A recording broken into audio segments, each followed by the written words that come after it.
Hi everyone, Svetlana Sotak here, and in this video I'm going to show you how to make these lovely patchwork drawstring bags.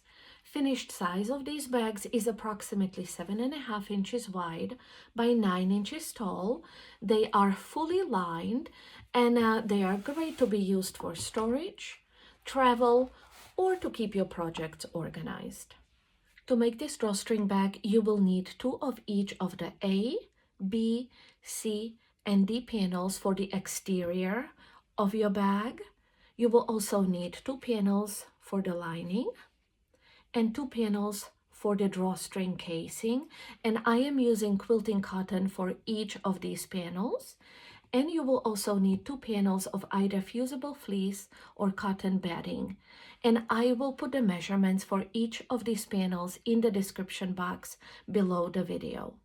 You will also need 2 either strings or ribbons for the drawstring ties, and each of these ties needs to be 24 inches long.